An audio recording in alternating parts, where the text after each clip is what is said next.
Sup YouTube, it's TCG here and welcome back to our TCG video on my channel. On this channel you get daily Pokemon TCG content, so be sure to of course hit that subscribe button. It only takes one tiny second of your time and it will allow you to get daily uploads in your feed instantly. And if you like this specific video, feel free to leave a like, helps out the channel tremendously. It only takes one tiny second of your time and I always am grateful if you would do so. It is super effective. So today we're gonna be tackling the topic and that's going to be how I personally train and prepare for regional tournaments.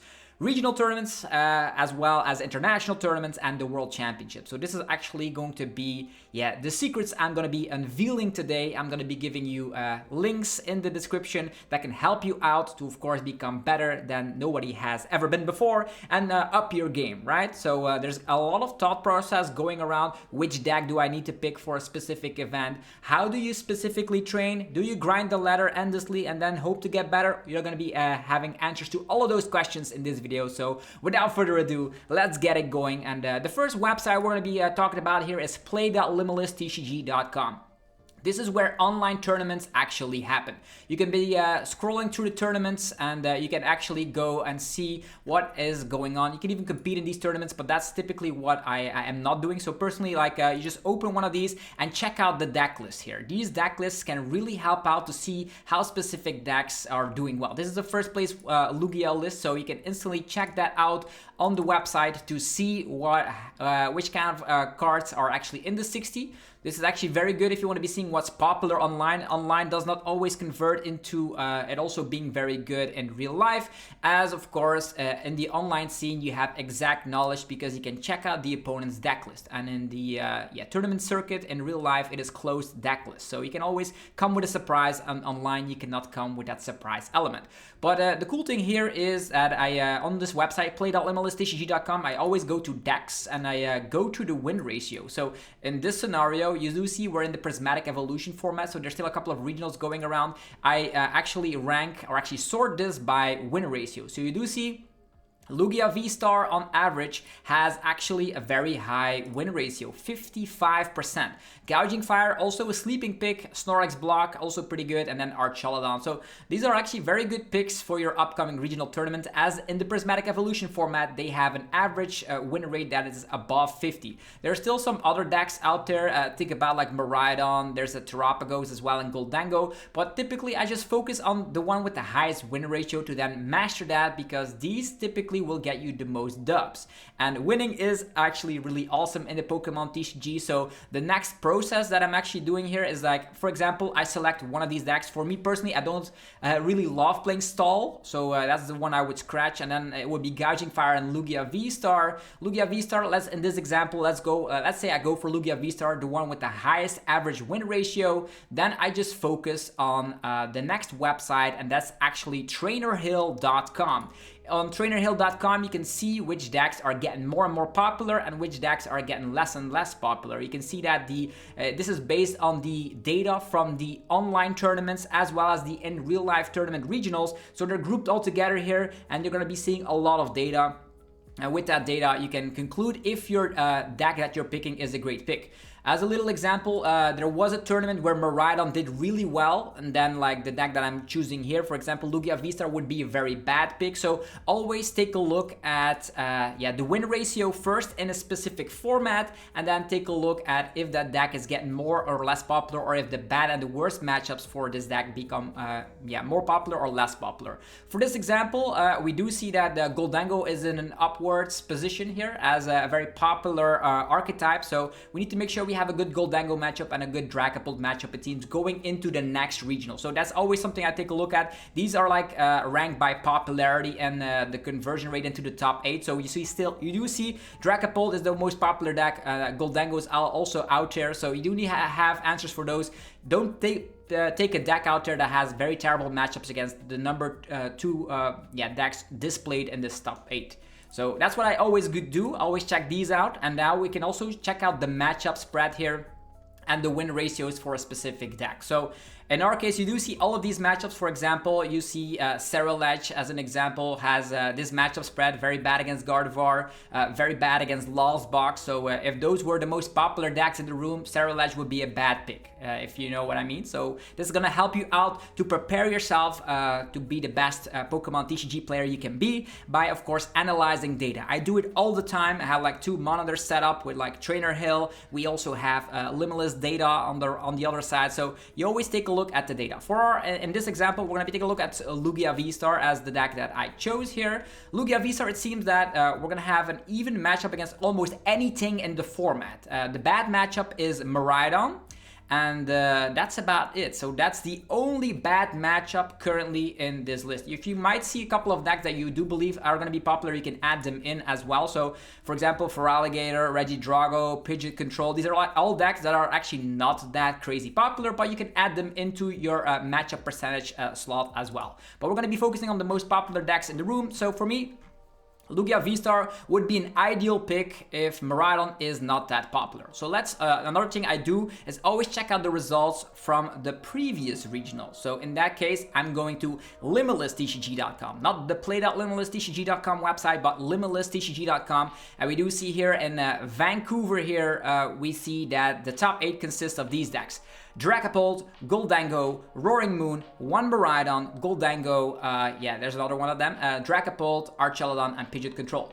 If we take a look at all of these, you see that Lugia has a great time. If we take a look at the results here, has a great time against Dragapult, great time, doesn't have a great time against Goldango, a little bit less, it's about 50-50 if you can see it here. So that's going to be interesting, but if you play a high amount of Tinchino, it should be alright. So I think personally, from my testing, you don't always have to believe these matchup percentages if your own testing says otherwise. What I always do is like, I train the matchups that are the hardest, so I would just pick Lugia and then practice a lot against Goldango. That would be like the main thing, because all the rest of the matchups seem favorable in my opinion, so you just go with that and practice the Goldango matchup. Also, you do see Roaring Moon in this top 8. Let's imagine we add Roaring Moon into this list. We're also going to have some data here. So let's go and type in Roaring Moon here. Roaring Moon, Turbo Roaring Moon. I don't know if it's classified as Turbo Roaring Moon or Roaring Moon, but we're just adding in the Turbo Roaring Moon as it is stated here. And let's just scroll back to Lugia V-Star. And we do see we have like, yeah, an above 50% ratio. You might see that there's less matches played, but in general, that means the deck is not that popular. So yeah, it could be a nice pick here if you take a look at this data, because you also have a very great Pidgeot Control matchup. The only bad thing is Miraidon, and Miraidon, if you take a look at the statistics here, statistics also a page on limitlesstcg.com, you do see that Miraidon actually was not on the chart here on the most popular decks in the room. So yeah, that actually showcases here that these are the most popular decks you need to be taking a look at. So go check out the last regionals results and statistics and go from that. There was a tournament as a little example. That's also the reason why I personally did not go for Lugia for EOIC. I think it was it on San Antonio? Was it there? Where that's Surging Sparks. Okay, that's not the one. It's probably gonna be Merida. Was it Merida? Yeah, in Merida we see here statistic that there was a ton of Miraidon. There was like 21 of the decks in the day 2 meta were Miraidon. That means the tournament leading up to that one, actually the one after Merida, means you cannot play Lugia because Miraidon's gonna get way more popular. And you could also see that on the data from Trainer Hill. So that's why I personally at EOIC did not play Lugia, just because of data like this. And that's why I went for Archelodon for EOIC. So I'm always doing this, always checking out. First of all, go to play.limitlesstcg.com, sort the decks by win ratio. So you see the average win ratio of a deck. If it's below like 48%, don't even think about it. Like I would say like Mimikyu, Ogerpon, Iron Thorns, don't believe it. It's not gonna work. Regidrago, also not too big of a fan of it. Everything above 50, you can start thinking about in this format. That's what I typically do. And if yeah, just take a look at the highest win ratio and the number of 5 decks you see here. Take one and master it. We are still not done with the training here. That's why I personally go and this. If Miraidon is not popular, Lugia is the pick for me. And if we also want to be taking a look at this website here from Trainer Hill, you can also do something very cool, and that's actually checking out the deck list. If we take a look at the deck list here, you can then select your deck that you want to pick. In this example, it's going to be Lugia, if I can get it to work.